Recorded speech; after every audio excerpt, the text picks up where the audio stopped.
Olá pessoal, boa tarde, bom dia, boa noite, independente da hora que você esteja vendo esse vídeo, né? Sou Rafael Arruda, tutor de Física Elétrica, Física 3, aqui de Coronavest, e a gente vai dar prosseguimento ao assunto da parte de geradores, que agora vamos ver receptores elétricos e leis de Kirchhoff, beleza?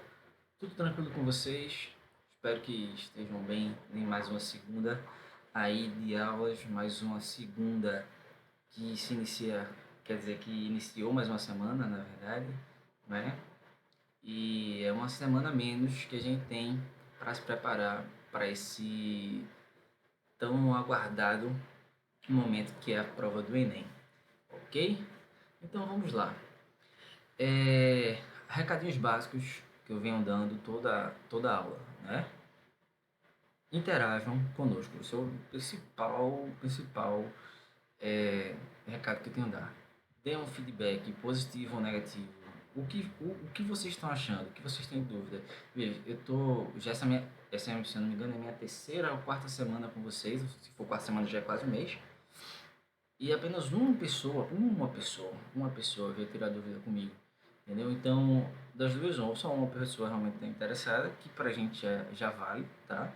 Porque a gente está disponibilizando material para vocês, mas cabe a vocês terem a dedicação de buscar esse conteúdo. A gente está fazendo o máximo que a gente pode, dadas as circunstâncias, para ajudar vocês, certo? E ou isso, ou então todo mundo está entendendo, né? Ou só uma pessoa realmente está interagindo, ou todos estão entendendo tranquilamente o assunto. O que é mais difícil, porque principalmente a parte de física elétrica pega muita gente. Nem todo mundo tem essa facilidade de pegar conteúdo. Se tiver, ótimo, maravilha. Mas se não tiver, por favor, fale com a gente. Vejam aqui, eu estou disponibilizando o meu e-mail pessoal, tá? Meu número no Telegram. Quem não tiver Telegram, dá um jeitinho de baixar, pega em qualquer dispositivo que tem Android, certo? A gente criou um grupo também só para física lá no Telegram.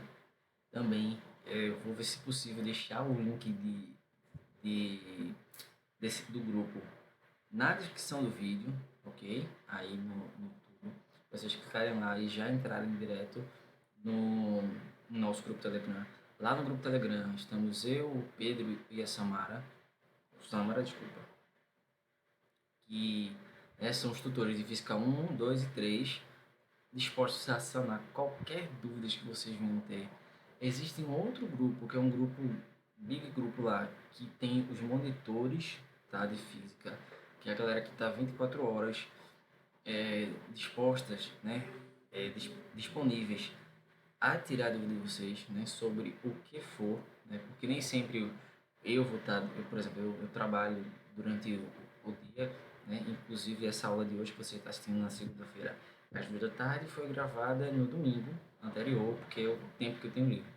Então, eu trabalho, Sandro e Pedro também tem outros compromissos, nem sempre a gente vai ter a disponibilidade de estar sempre ao dispor de vocês, mas a gente vai fazer tudo que tiver ao nosso alcance, beleza? Então são esses os recadinhos, né? Feedback e a dedicação de vocês. Eu estou passando umas listas de exercício e as listas não são tão fáceis, tá? Então a tendência é que cada vez mais essa lista vai ficar um pouco mais complicada, né? O assunto vai avançar mais e a complexidade da lista também. Estou buscando questões de outros vestibulares, de outras provas passadas, certo?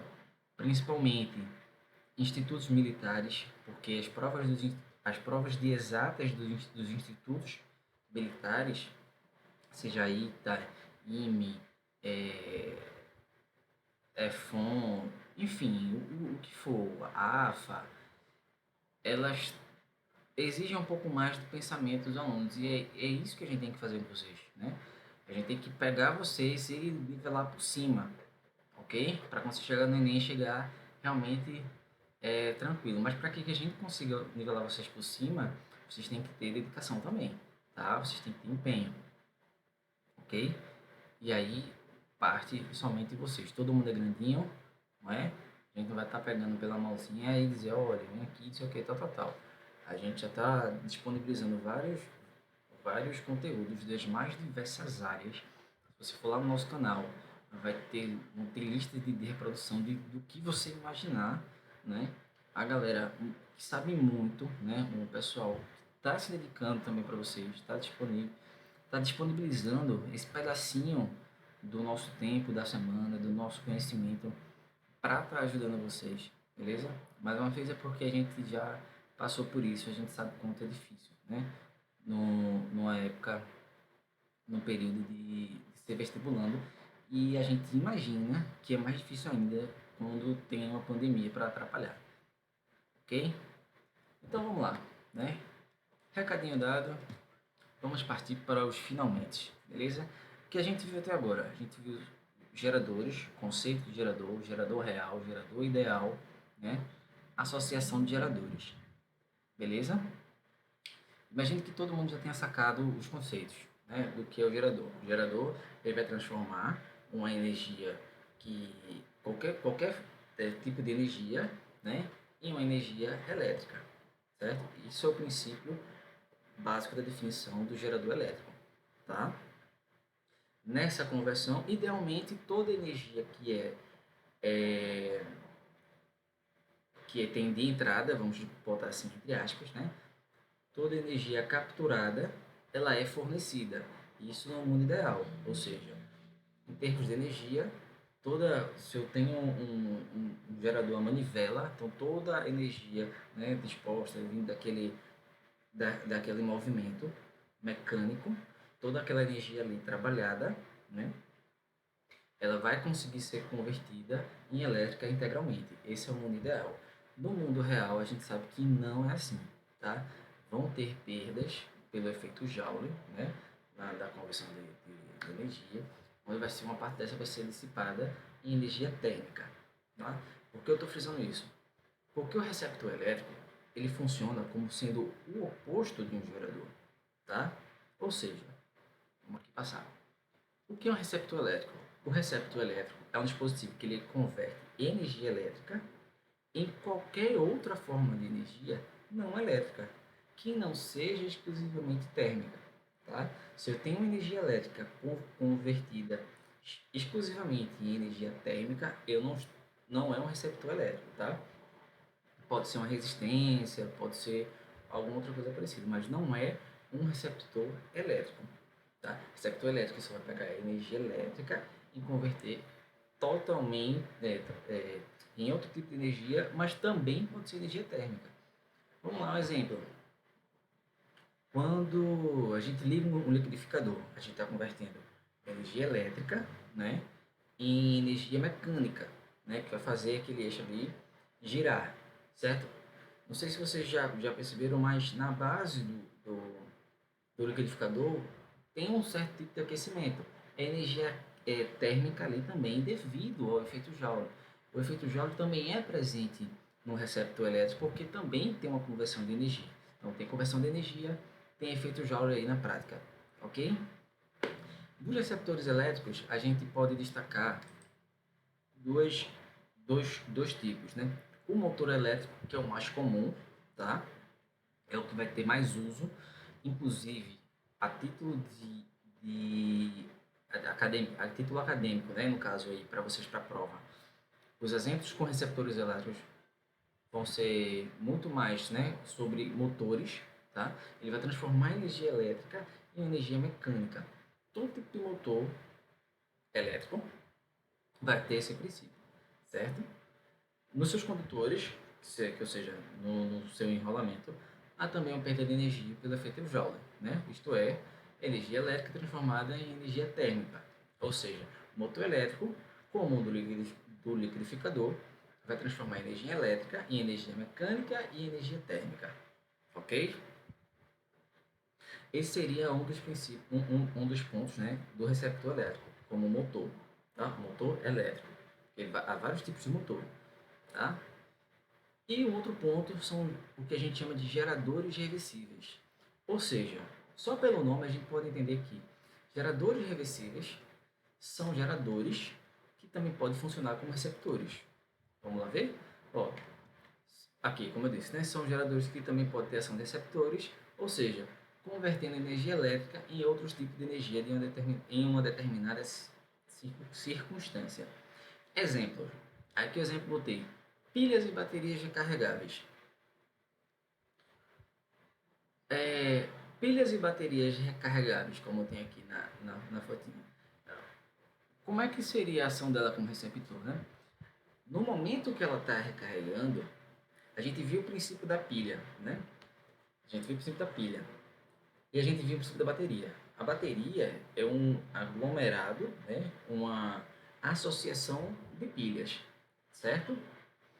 Então, a pilha, o que é que tem ali no meio dela? A gente tem o bastão de carvão, tem o invólucro de zinco e dentro tem a pasta química, né? Que é o que vai eletrolizar, né, esses outros componentes, tá? Ou seja, podemos chamar o princípio da pilha, né, de ser um gerador de converter energia química em energia elétrica, né? Eu tenho uma solução e aí, a partir disso aí, eu vou ter uma DTP nos polos e consigo gerar energia elétrica.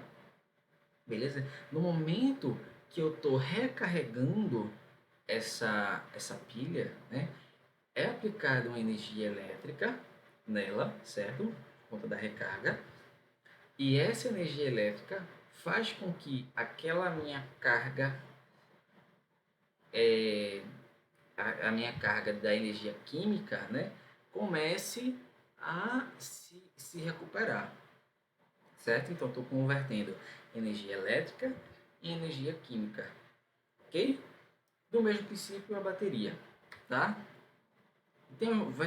A bateria tem uma situação bem específica que eu queria mostrar para vocês, vou mostrar mais na frente, certo? Então aqui a bateria, para quem nunca viu, isso aqui é um equipamento de recarga de bateria, tá? É um recarregador ou carregador de bateria que ele vai pegar, transformar energia, ele vai oferecer à bateria energia elétrica e a bateria vai converter essa energia elétrica de novo em energia química para poder ficar totalmente recarregada e a DDP lá no caso da bateria, de 12 volts, né? É uma bateria de carro. Pode ser 12, 24, enfim. Depende do tamanho da bateria. A DDP lá ficar ok. Não, beleza. E aqui a gente tem um motor elétrico, tá? Que inicialmente ele transforma a energia elétrica em energia mecânica, certo? Mas esse tipo de motor aí, alguns motores CC, que é corrente contínua, de ímã permanente, ele pode fazer a ação reversa. A gente pode aplicar uma energia mecânica e ele ter uma energia elétrica ali sendo ofertada, certo? Não sei se vocês lembram, em filmes, ou novela, em série, enfim, se passa na década de 20, por aí, eu acho, que tem uns carros que são a manivela, né? Então, aquilo ali é energia mecânica sendo convertida em energia elétrica para poder ligar o carro. Certo? Em alguns modelos, tá? Não leve só a pedaleira para dizer, não é não. Às vezes é só energia mecânica mesmo para dar impulsão para poder converter em energia mecânica no motor a combustão. Mas, isso, enfim, isso são outros detalhes, tá?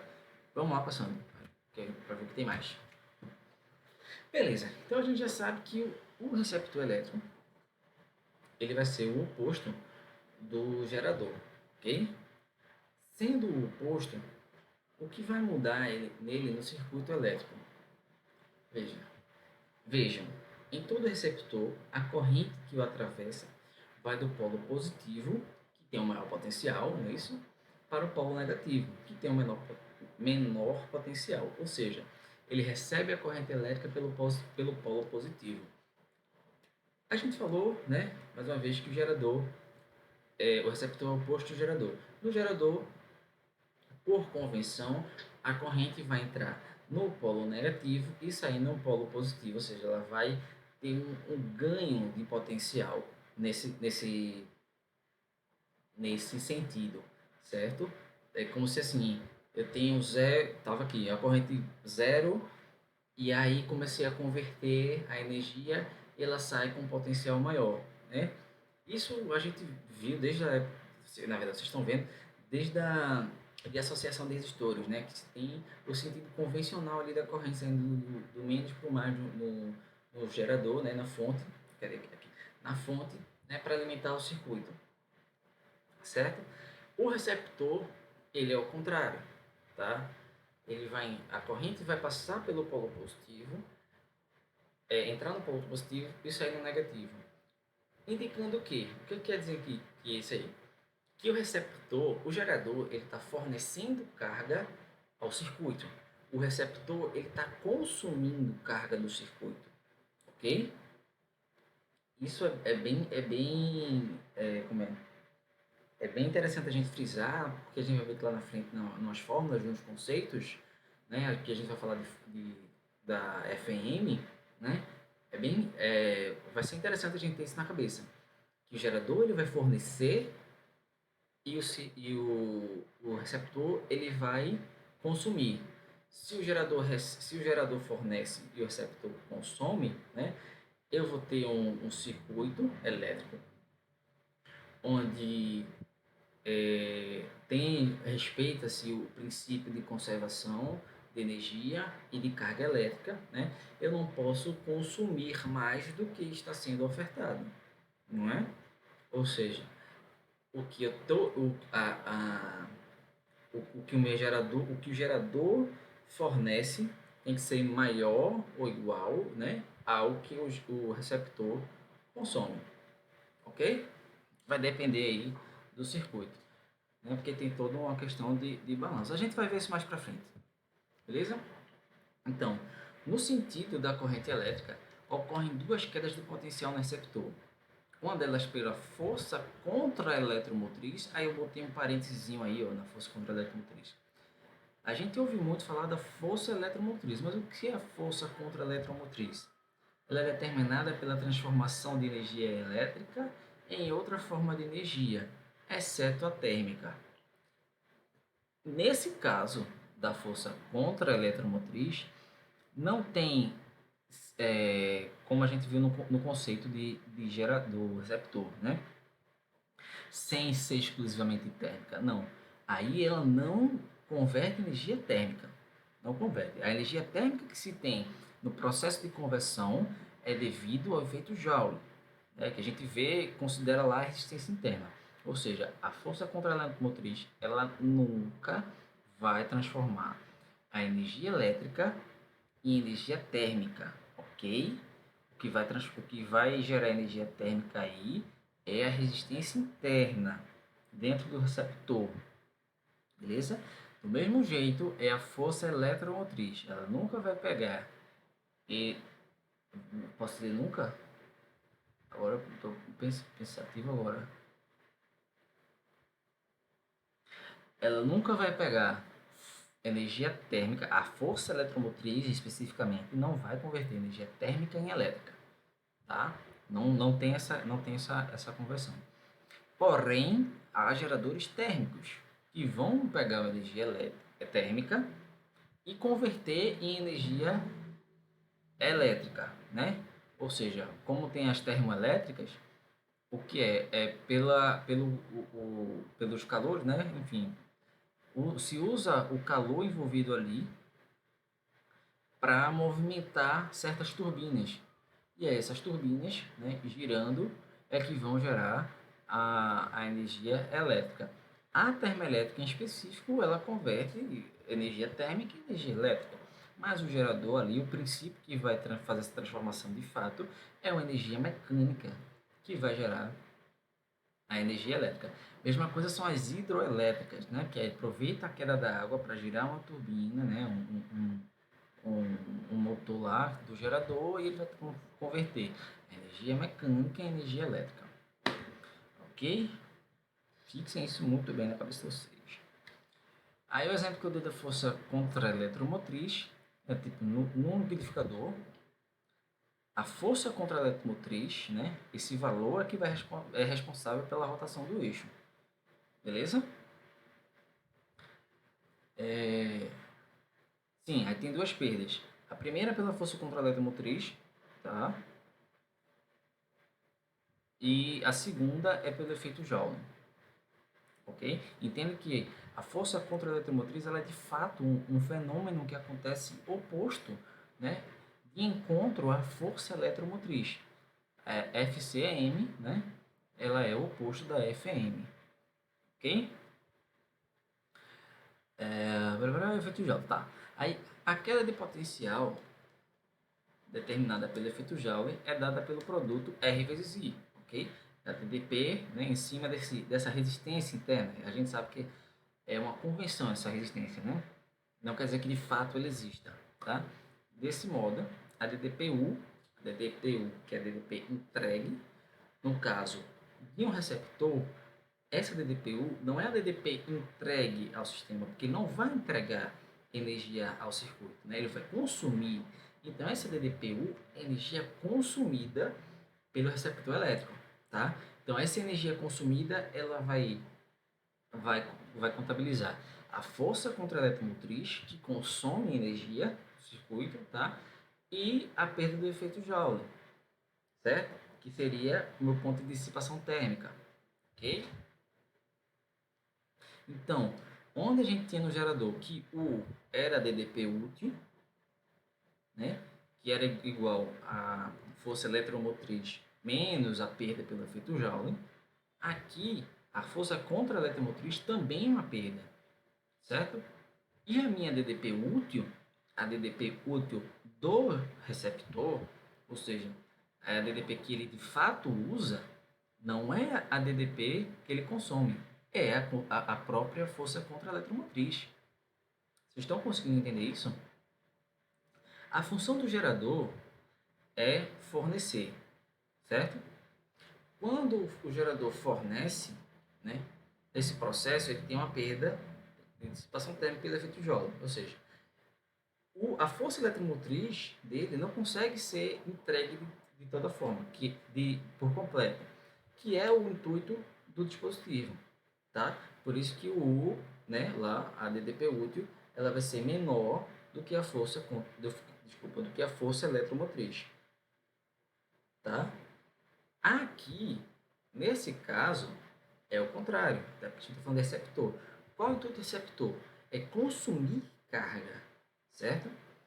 É, e nesse processo de consumo também vai ter a perda pelo efeito Joule, só que ele mesmo já tem o que é uma perda? Perda é o consumo, né? É um consumo que, que não é esperado, vamos dizer assim, não é isso?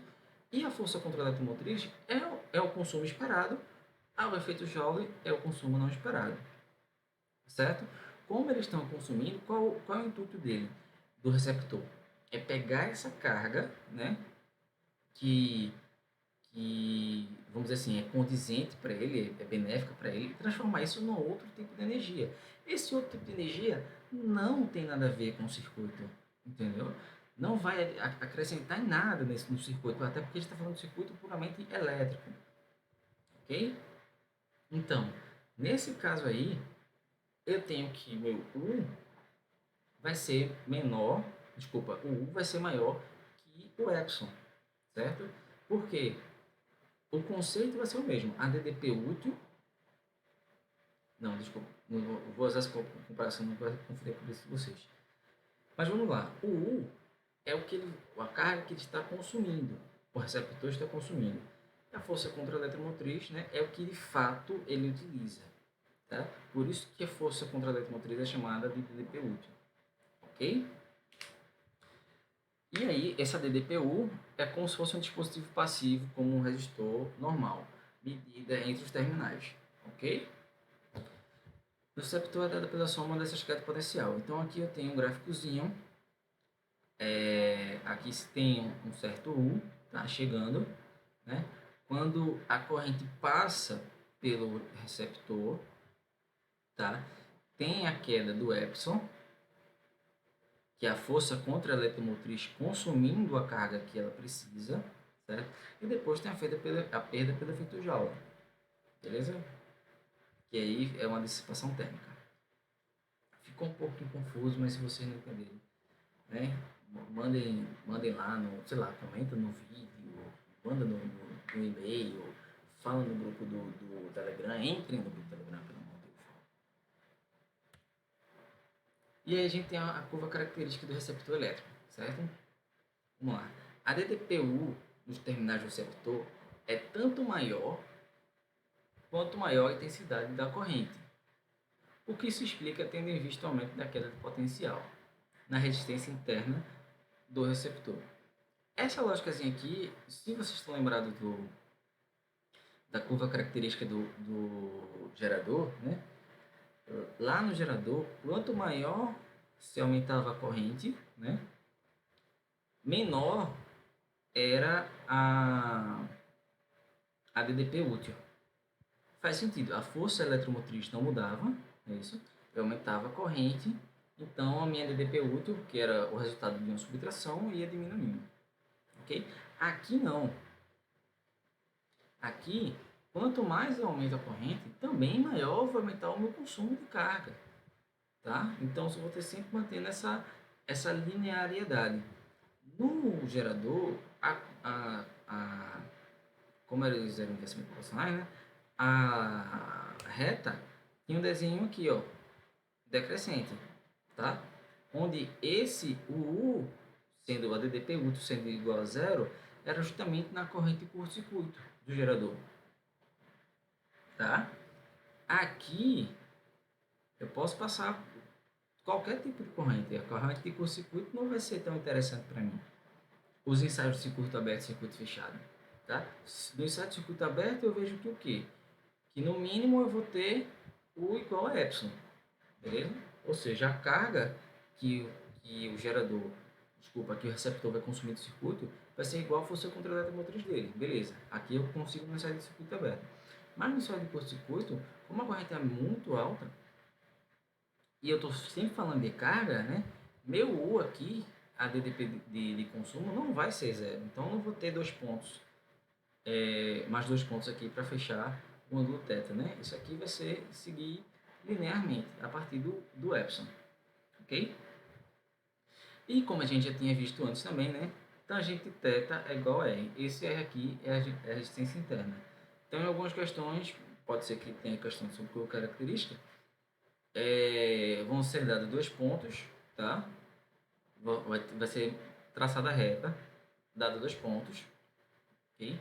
E aí vai pedir para você, enfim, determinar a intensidade corrente ou para resistência e ali vai dar para fazer pelo θ, beleza?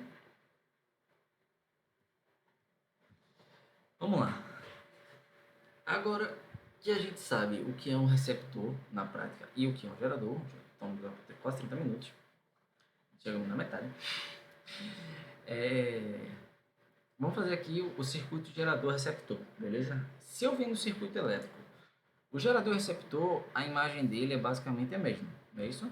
Vai ter lá uma fonte e uma resistência perto, uma resistência Rzinho, que vai ser considerada resistência interna.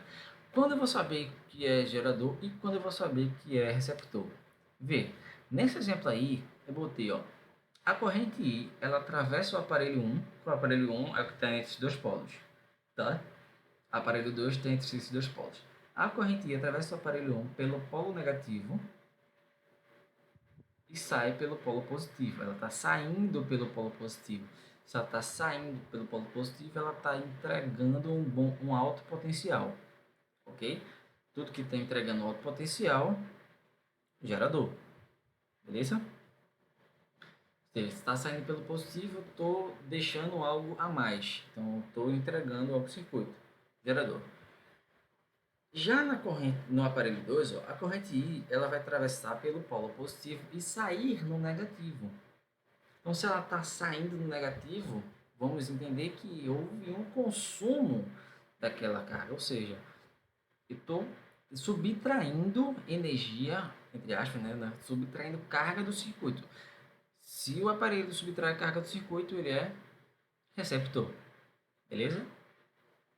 Então, nesse exemplo aqui, eu posso ver que a DDP nos terminais são as mesmas, né? Porque eles compartilham os polos, tá? Então, lei de Ohmzinho lá, né? É a mesma nos terminais do gerador e do receptor, ou seja, a DDP em cima desse aparelho 1 aqui é a mesma em cima do aparelho 2, beleza? O que pode mudar aí, talvez um sentido, uma coisa assim, mas a DDP em si é a mesma, ok? A corrente também é a mesma. O que é que se eu tenho a DDP, o U é o mesmo, a corrente é a mesma, o que é que vai variar? Vai variar o epsilon, as forças, né? A eletromotriz é contra a eletromotriz, e a resistência interna. Ora, vamos pensar. Se eu tenho, eu sei que essa força é eletromotriz, ela tem que ser maior do que a força contra a eletromotriz, né? Porque eu não posso gerar mais, não posso gerar menos do que o circuito vai consumir. Ou também não posso consumir mais do que o circuito está entregando. Beleza? Esse epsilon tem que ser maior que esse epsilon 2. Beleza? Então, o que é que eu posso falar dos Rzinhos aqui? Né? Posso falar que para haver uma compensação aqui, ou R1 tem que ser menor ou igual a R2. Beleza? Isso, menor ou igual a R2. Seria uma outra conclusão que a gente teria, mas não vamos atralar isso agora, tá? Vamos aqui focar na lei de Ohm. Se eu sei que esse DDP aqui em cima é a mesma DDP aqui em cima, eu posso igualar essas duas equações, ok? Então, tenho para o U1, tenho que epsilon vai ser igual a epsilon menos R vezes I, né? Que aqui seria o R1, e o 2 é epsilon 2 mais R2 vezes I. A corrente é a mesma, por isso que o I não muda, tá? Só tem índice o R, o epsilon e nesse caso aqui o U. E como é a mesma, eu posso igualar os dois, não é isso? Então, epsilon menos R1 vezes I igual a epsilon 2 mais R2 vezes I. Beleza? Fazendo aqui a álgebra, né, isolando os epsilons e os R's, eu tenho que a corrente I é igual a epsilon 1 menos epsilon 2 dividido por R1 mais R2. Ok? Entende que... Não, tem nada a ver não. Essa soma aqui não pode dar zero, né? Isso está bem claro para vocês, não é isso? Quando é que seria zero? Quando eles fossem oposto um do outro, né? Tipo, 2 ohms e menos 2 ohms. Ou quando os dois forem zero, certo? Se os dois forem zero, a gente deixa de ter uma, uma, uma situação real e passa a trabalhar somente com o ideal. E no ideal, a gente vai trabalhar só com isso aqui, certo? Epsilon 1 vai ser menor, vai ser maior. U vai ser igual a epsilon 1 menos epsilon 2. Beleza? Isso é no ideal. Vamos lá. Esse é aquele ponto que eu disse a vocês que da bateria, né? Da recarga da bateria. Que tem um ciclo de conversão de energia dentro do que acontece no carro, dentro do carro. Ou seja, para quem não conhece muito o carro, eu vou apresentar a vocês.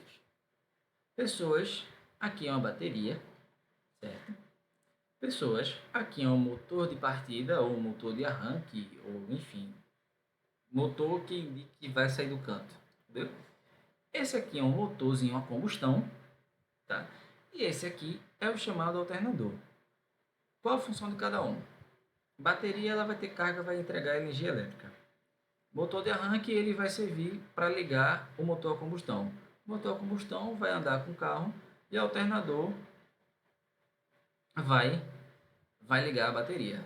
Como é que vai ficar? Como é que vai funcionar isso? Eu botei aqui uma frasezinha. Na partida, a bateria fornece energia para o motor de arranque, o qual aciona o motor a combustão, que alimenta o alternador, onde por sua vez recarrega a bateria. Vamos prestar atenção na bateria e nesse circuito, certo? A gente viu que a bateria é o quê? É um gerador, certo? Um gerador elétrico, vai transformar energia química em energia elétrica, ok? Mas nesse ciclo da conversão de energia, ela vai ter as duas funções. Ela tanto vai ser, uma hora vai ser geradora, outra ela vai ser receptora. Vamos lá. Botei aqui a chavezinha no carro, liguei. Quando eu giro a ignição, certo? Eu estou fornecendo, estou pedindo que a bateria entregue carga ao motor de partida, ao motor de arranque, certo? O motor de arranque, ele é o quê? Ele é um receptor. Aqui eu estou ligando um gerador diretamente no receptor, certo? Por que o motor de arranque é um receptor? Porque ele vai receber essa carga da bateria, que é energia elétrica, e vai transformar numa energia mecânica. Essa energia mecânica vai fazer com que comece a girar os pistões do motor a combustão, certo? Ou seja, eu liguei a bateria serve para um monte de coisa. Eu liguei a bateria, ela vai ligar o motor de arranque, né? Vai ligar outras coisas também, que vai injetar gasolina dentro do motor e aí vai começar a combustão dentro do motor, né? Tem o que é preciso para ter a combustão, né? É combustível e comburente. Então, quando eu ligo o carro, o motor, a bateria liga um outro dispositivo que vai jogar o combustível para dentro do motor e o motor de arranque vai fazer com que haja com que o comburente ele seja ativado, certo? Daí se tem os três elementos, né, da combustão e o motor começa a trabalhar. Puf, puf, puf, puf. Dentro do motor, dentro do motor tem uma parte chamada de eixo girabrequim, certo? Esse nomezinho bem incomum, certo? Esse eixo girobrequim é que ele vai dar a sincronização ou sincronização entre os pistões, certo? Entre as válvulas, não, os cilindros, né, da combustão. Pá, pá, pá, pá, pá. E entre outras coisas também, o girobrequim ele vai alimentar, entre aspas, o alternador. Qual é a função do alternador? Veja, bateria geradora, motor de arranque, motor de partida é receptor. O motor a combustão não é nada no nosso circuito, né? Assim, teoricamente não nos interessa. Seria só um ponto de ignição, né? Como eu já tinha dito a vocês. O receptor ele vai consumir energia elétrica, transformar o tipo de energia, e esse tipo de energia não é considerada para o circuito, certo? Aqui é um exemplo disso, certo? Mas ele vai servir também para o alternador. O que é o alternador? O alternador é um gerador elétrico também, exclusivamente gerador elétrico, porque ele vai pegar essa rotação que é fornecida, né, pelo feedback do motor a combustão e vai transformar essa rotação em energia elétrica. Essa energia elétrica é devolvida à bateria e aí então a bateria entra no processo de recarga. Ou seja, quando o carro está ligado, a bateria entra sempre está nesse processo de carga e descarga, certo? Ele recarrega a bateria e o alternador também alimenta outros circuitos. Tanto que,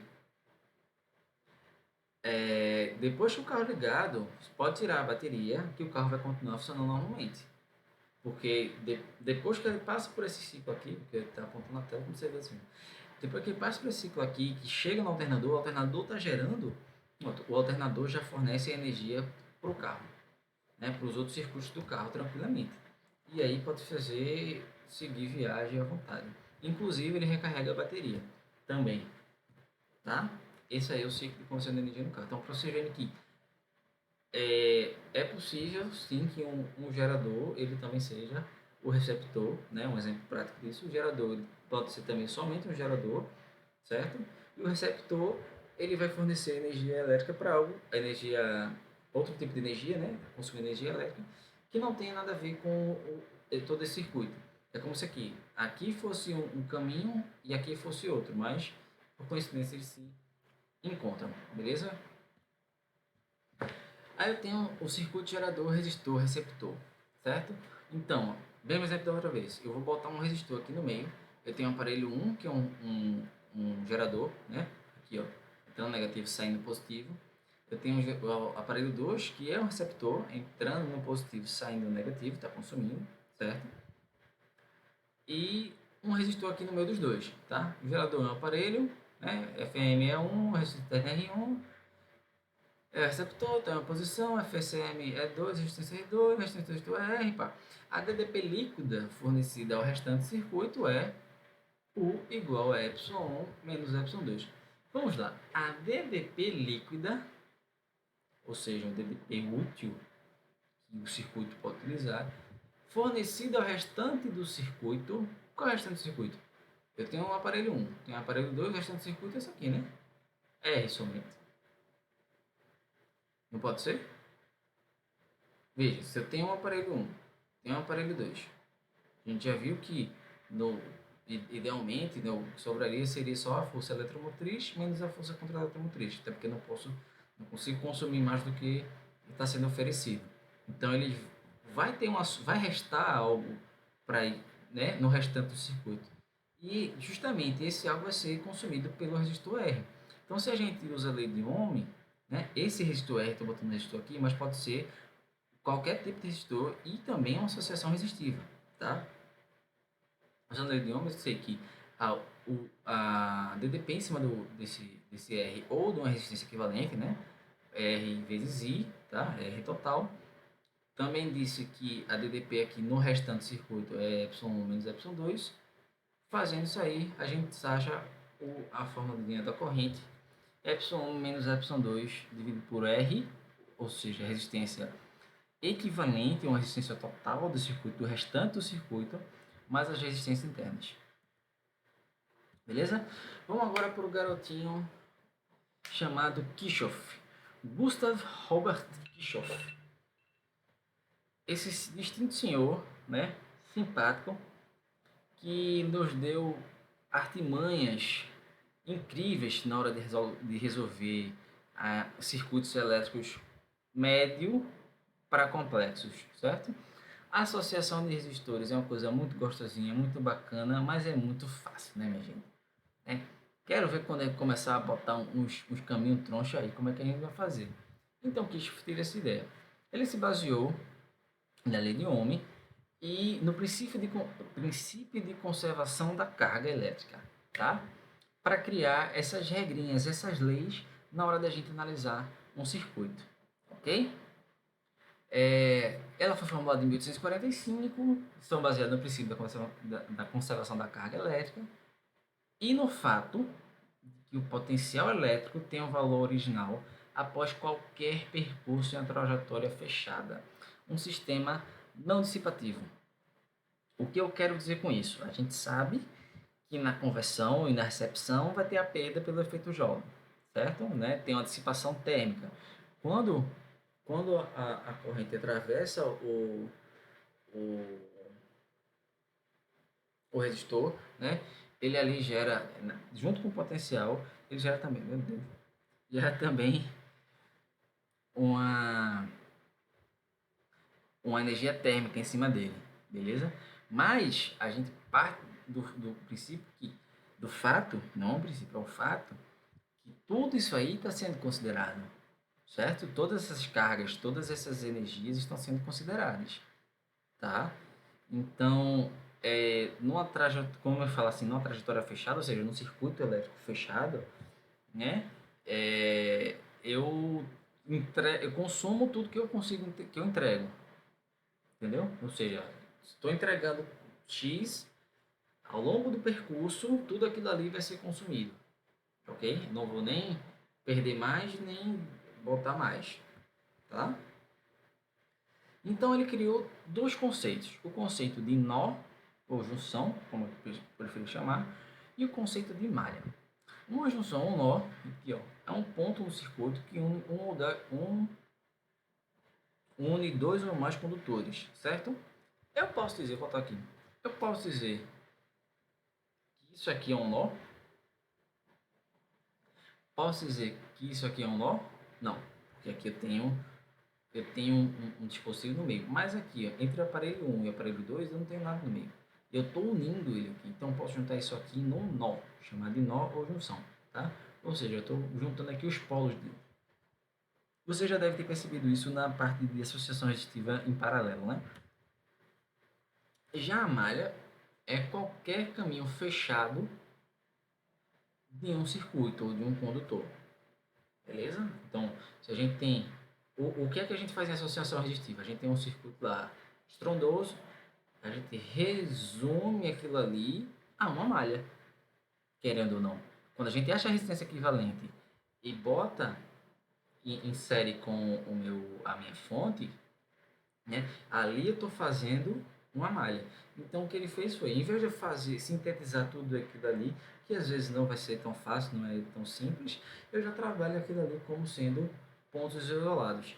E como eu sei que aqui no princípio de conservação da carga elétrica nada ali vai se perder, né, eu posso fazer um jogo algébrico de igualar tudinho. Aí os conceitos esses conceitos dividem essa lei dele, né, esse princípio dele, como em lei dos nós de Kirchhoff ou leis das malhas de Kirchhoff, certo? A gente vai ver outros nomes para ele também. Aí tá esse bonitão das tapioca. Ele foi físico, professor de física na Universidade de Heidelberg, né? Aquele lá da Alemanha. Foi. Ó, vamos ler o historinha dele, né? Embora tenha contribuído em diversas áreas no campo da física, é mais conhecido por seu trabalho no campo da eletricidade, com suas definições que relacionavam as correntes e as tensões de um circuito, publicado em 1847. Realizou pesquisas com o químico alemão Robert Bunsen, inventor do bico de Bunsen, que resultou na descoberta dos elementos químicos césio e rubídio. Né? Então, palmas para esse grande homem que se chama Kirchhoff. Vamos lá, entender o que é que ele quis dizer. Antes de mais nada, a gente precisa entender o princípio da conservação da carga elétrica, tá? Então, como se daria esse princípio? Eu tenho aqui, ó, um circuito, né, um tracejado simples, onde eu tenho um ponto A e um ponto B e alguns elementos no meio, certo? Então, se eu parto do ponto A, aqui eu posso chamar de V de A, né, que é a potencial aqui, e aí eu vou consumindo, né? Tem aqui um resistor, aí tem uma fonte, tem não sei o que, aí tem parará, e mais resistor até o ponto B. É, eu posso fazer disso aqui uma equação, certo? Ou seja, o que vai ser meu potencial aqui em B? Vai ser o potencial em A com essas álgebras aqui do meio, ou seja, com a perda desse resistor, aí com a perda desse gerador, aí perdeu aqui de novo no resistor, ganhou nesse gerador, porque aqui vamos supor que é um receptor, tá? Desculpa. Perdeu no resistor, perdeu no receptor, aí perdeu no resistor de novo, aí ganhou no gerador. Aí perdeu no resistor. Pá. Quanto é que vai sobrar isso aqui para mim B? Né? Antes da gente ver essa equação, a gente tem outros pontos, pode ver que eu botei bem pequenininho. A gente pode ver outros pontos, veja. Quando a gente vai fazer essa análise de circuito, os sentidos que a gente vai usar em resistores e em geradores vão ser diferentes dependendo do seguinte. A DDP que eu vou considerar para um resistor, ela vai ser positiva, vai ter um sinal de mais, se a gente vai percorrendo o circuito no mesmo sentido da corrente elétrica, ou seja, o sentido que a gente vai percorrer o circuito não necessariamente é o sentido da corrente elétrica, ele pode ser o sentido oposto, tá? E aí, quando for o sentido oposto, a gente considera que aquela DDP ela é negativa, ou seja, a DDP aí negativa vai só indicar que tem um sentido oposto, né, do que é o real, tá? E nos geradores, né, a gente vai considerar a força eletromotriz positiva se a gente entrar no polo positivo, certo? E negativa se a gente entrar pelo polo negativo. Não, gente, aqui, desculpa. Aqui é o contrário.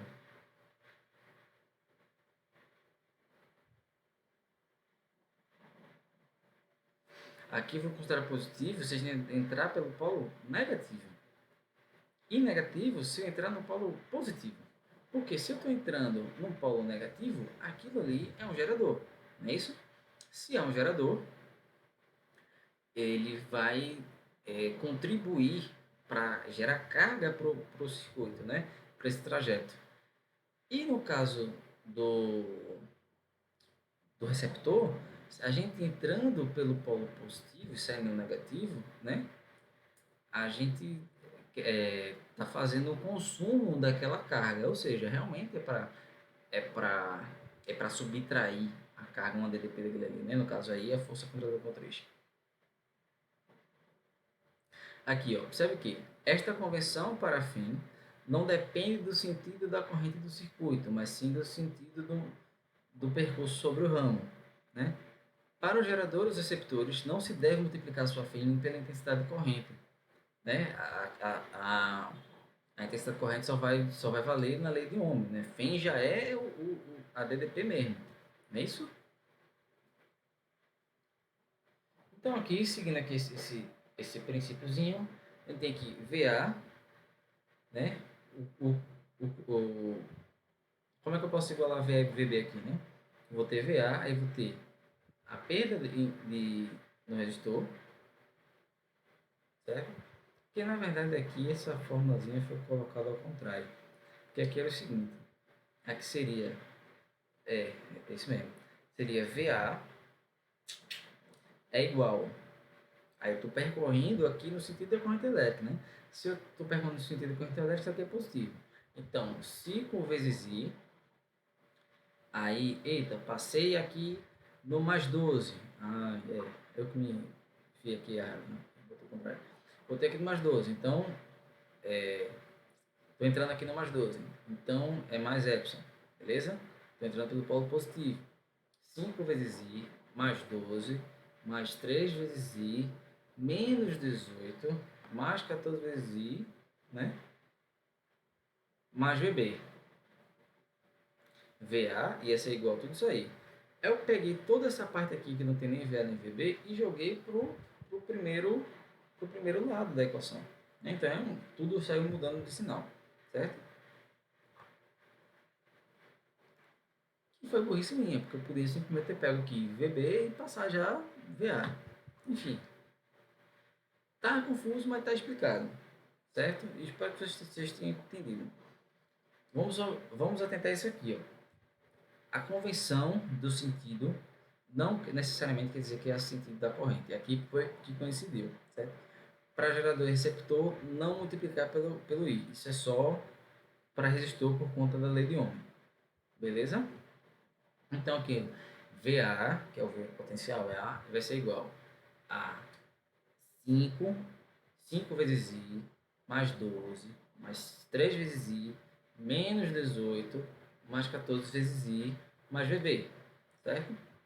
Aí eu pego aqui VB, passo para o outro lado, tenho VA menos VB é igual a tudo aquilo ali que eu falei. Entendeu? E assim eu acho o potencial entre esses dois pontos. Tranquilo? Esse é o princípio da conservação da carga elétrica, ou seja, nada aí vai se perder. Partindo disso, deve-se muito bem. Partindo disso, a gente vai para a lei de Kirchhoff dos nós. É a primeira lei de Kirchhoff, certo? Também é chamada de lei de Kirchhoff das correntes, porque a ideia dele é trabalhar somente corrente, né? E ele diz que o nó, como é só a junção de um polo, ele não vai acumular carga, né? Não vai consumir carga. Então, no nó tem que ser neutro. O potencial em cima do nó tem que ser neutro. Por quê? Porque ele não consome. Ele não é um receptor, ele não é um resistor, não é um capacitor, não é um indutor. É só um nó. O potencial ali tem que ser neutro. Se o potencial ali é neutro, o que, é que tem que acontecer com as correntes? Aí é que chega a regra. Ó. A soma das intensidades das correntes que entram no nó é igual à soma das intensidades das correntes que saem do nó. Desse circuito aqui, tem exemplo que nós temos dois nós. É o M e o N. Beleza? A não é nó, B não é nó, C não é nó, D não é nó. Ok? Por quê? A não passa nenhuma outra corrente aqui que não seja I1 por A e por B. Não passa nenhuma outra corrente aqui em C que não seja I2 por C e por D. Já em MN, eu tenho sim uma junção de 3 aqui, ó. Eu tenho esse resistor e essa fonte. Entendeu? Lá no conceito de nó, eles unem dois ou mais condutores. Só que aí, para ter essa união, eu tenho que ter as correntes diferentes para essa regra seguir.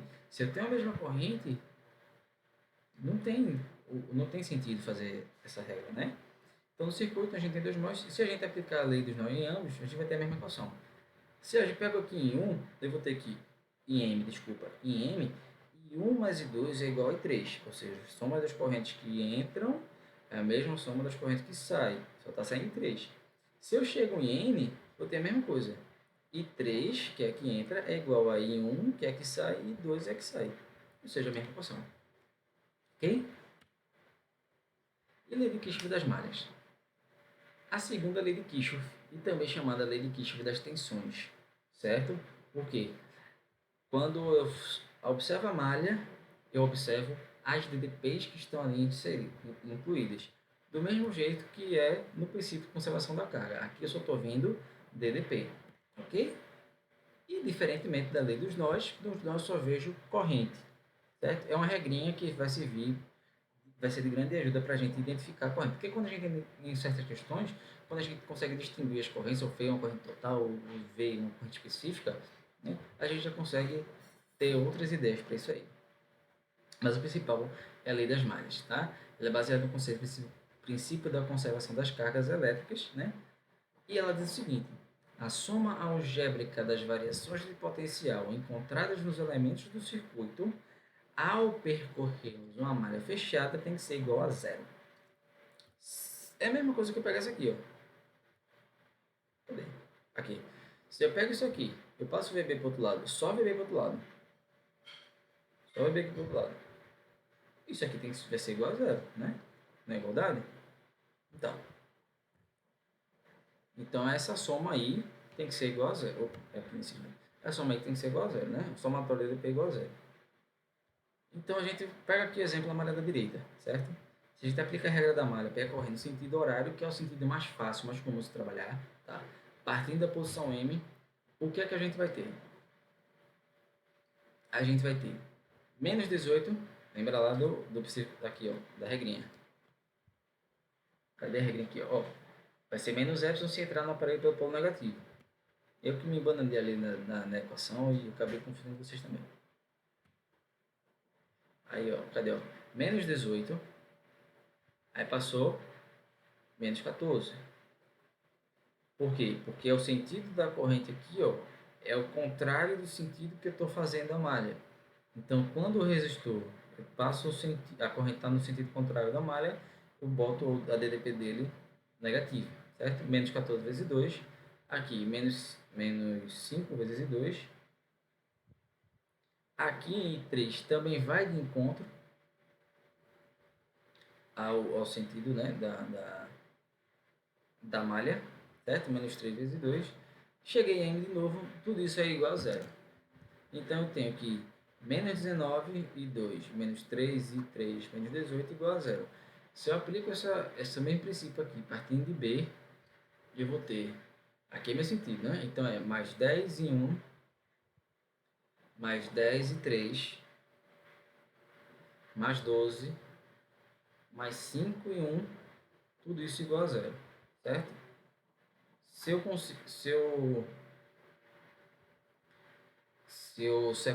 boto essas duas, né? Se eu separo essas duas equações, faço um sistema, aí eu consigo descobrir quem é 1, 2 e 3. Boto o som do 3, descubro quem é 1 e 2, enfim.